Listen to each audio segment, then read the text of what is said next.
What's up, Forgers? Listen, I just finished working and I'm waiting for my client. But while I'm waiting for her, I had a thought.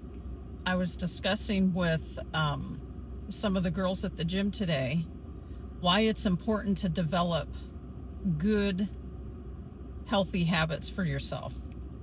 You may be thinking it's just along the lines of physical and that's the benefit to it, is the physical health, and it's not. Let me explain.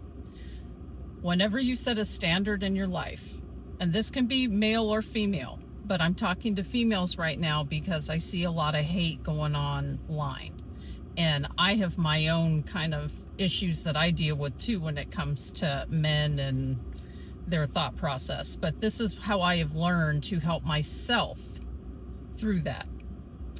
It is, you cannot expect a man to respect you and make you priority if you don't do that for yourself. If you are willing to call off something that you do for yourself every day to meet a guy or to date a guy or to talk to a guy, guess what you're doing?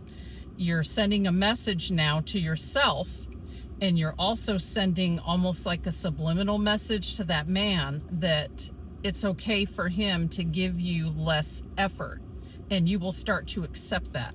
Guys, you'll do the same thing, but you have the pressure of pursuing your interest, which you should, because if a woman's not pursued, then she's going to think you just don't care and she'll just move on to the next one. And if you really love her, you're not going to want her to leave or for her to think that you don't appreciate her or want her. So keep pursuing, even if she doesn't show interest. That would be my advice to y'all.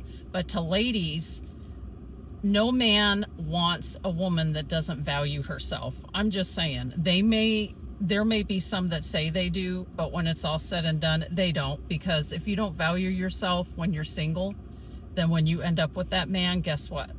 You're not going to value yourself, and you're going to let yourself go. You're going to start gaining weight, and marriage and kids and all that, that's stressful enough, and your cortisol's out the roof, and you are just going to be like having that obstacle anyway. So why make it harder by abandoning what makes you feel like you are number one in your life?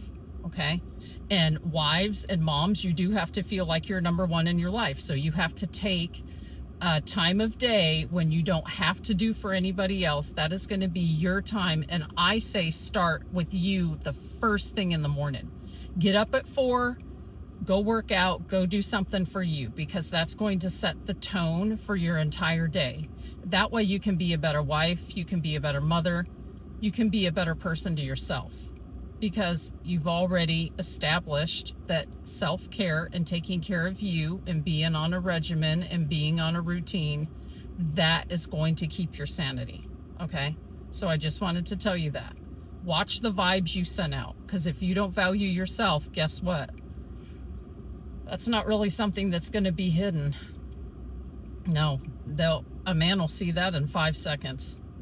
He'll be able to tell. Men know this stuff, I'm telling you right now. You think they're not paying attention? They're paying attention to that. They are paying attention to that. And there are some that will take advantage of that, and then there are some that are just going to be honest with you and be like, you know, you're not my type, or whatever. That's the kind you want anyway. You want honesty. So take that into this weekend, ladies, as you go and meet guys and hang out with your friends. Value yourself. You come first. Put your mask on first, remember, in the airplane, before you help others, so that you can keep yourself together. All right, y'all. Have a great Friday. I usually don't do 2, but I'm waiting here and that thought came to me. So I will see y'all tomorrow, okay? Happy Friday.